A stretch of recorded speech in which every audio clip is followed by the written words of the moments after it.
तर आता थेट वळूया सविस्तर बातम्यांकडे। कोकणातील 2100 कोटींच्या योजना येत्या 2 वर्षात करणार पूर्ण, मुख्यमंत्र्यांची ग्वाही। जिल्ह्यातील भाजप उमेदवारांच्या प्रचारासाठी मुख्यमंत्री देवेंद्र फडणवीस यांनी झंझावाती दौरा केला। या दौऱ्यादरम्यान भाजपचे जिल्ह्यातील सर्व उमेदवार आणि हजारो कार्यकर्ते उपस्थित होते। तर मुख्यमंत्र्यांनी अनेक संकल्पना मांडत कोकणातील 2100 कोटी रुपयांच्या योजना येत्या 2 वर्षात पूर्ण करण्याचा संकल्प केला आहे।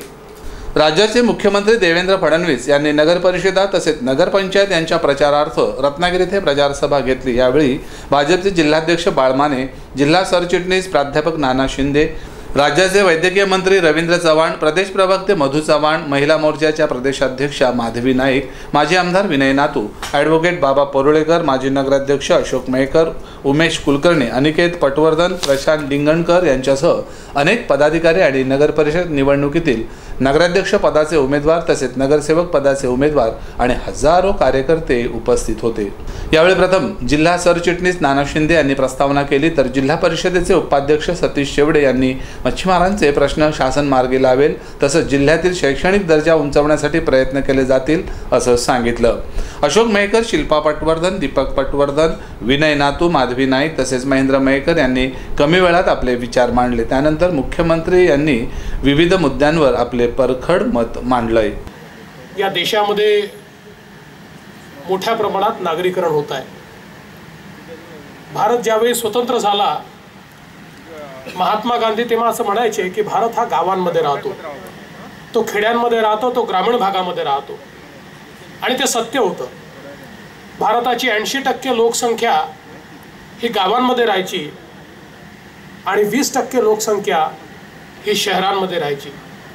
पण गेल्या 50-60 वर्षामध्ये या लोकसंख्येचं अत्यंत मोठ्या प्रमाणात स्थलांतरण झालं।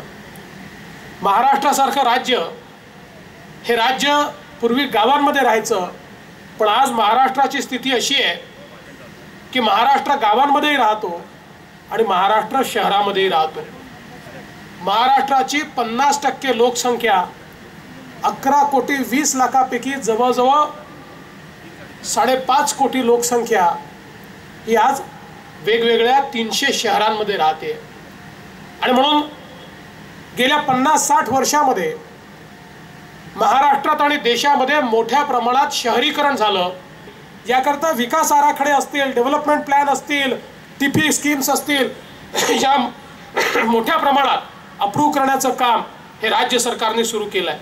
त्यासोबत आज आपण बघितलं, शहरांमध्ये पिण्याच्या पाण्याची अवस्था, अनेक नगरपालिकांची क्षेत्र अशी आहेत, 4 दिवसात एकदा पाणी मिळतं, 5 दिवसात एकदा पाणी मिळतं, काही काही ठिकाणी तर 21 दिवसामध्ये एकदा पाणी मिळतं। आता जर 21 दिवसांनी शहरामध्ये पिण्याचं पाणी मिळालं तर त्याची काय अवस्था होईल। आणि म्हणून आम्ही हा निर्णय केला की पहिल्यांदा ज्या मूलभूत गोष्टी आहेत त्या मूलभूत गोष्टींवर आपण आपल्या विकासाचं लक्ष केंद्रित केलं पाहिजे। रस्ते वगैरे करणं तर आवश्यक आहे, ते करतोच आपण, पण सगळ्यात महत्त्वाचं काय आहे? सगळ्यात महत्त्वाचं नगरपालिकेमध्ये पिण्याचं पाणी, घनकचऱ्याचं व्यवस्थापन, सांडपाण्याचा निचरा आणि लाईट, या 4 गोष्टींवर मोठ्या प्रमाणात कार्य केलं पाहिजे। आणि त्याकरता मोठ्या प्रमाणात निधी उपलब्ध करून देण्याचं काम हे राज्य सरकारच्या वतीनं आपण या ठिकाणी केलं। या रत्नागिरी करता 63 कोटी रुपयाची योजना पिण्याच्या पाण्याची आम्ही मंजूर केली।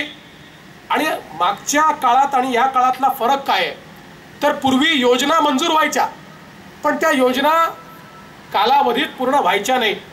मी ज्यावेळी आढावा घेतला, आपल्याला आश्चर्य वाटेल, राज्यामधल्या नगरपालिकांमध्ये 170 योजना अशा आहेत की ज्यांची किंमत 8,000 कोटी रुपये आहेत, आणि या 8,000 कोटीच्या 170 योजना 10 वर्षापासून प्रलंबित आहेत। 10 वर्षापासून त्या योजना झालेल्या नाहीत, अर्धवट अवस्थेत आहेत। मी सांगितलं या योजना आधी पूर्ण केल्या पाहिजेत।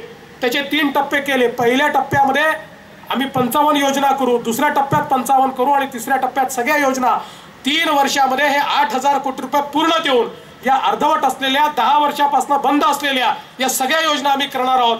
आणि मला या ठिकाणी सांगितलं पाहिजे, यातल्या कोकणातल्या 2100 कोटी रुपयाच्या योजना आहेत। जवळजवळ याच्यामध्ये 27 योजना अशा आहेत की ज्या कोकणातल्या आहेत आणि ज्या गेल्या 10 वर्षापासून अर्धवट अवस्थेत आहेत। पुढच्या 3 वर्षामध्ये आणि त्यातल्या कोकणातल्या तर पुढच्या 2 वर्षामध्ये या योजना आम्ही पूर्ण करू आणि या अर्धवट पडलेल्या योजना या आम्ही करणार आहोत।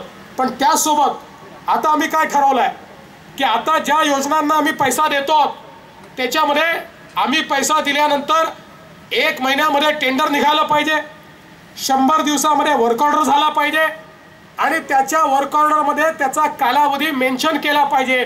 तेवढ्या कालावधीमध्ये ते काम पूर्ण केलं पाहिजे।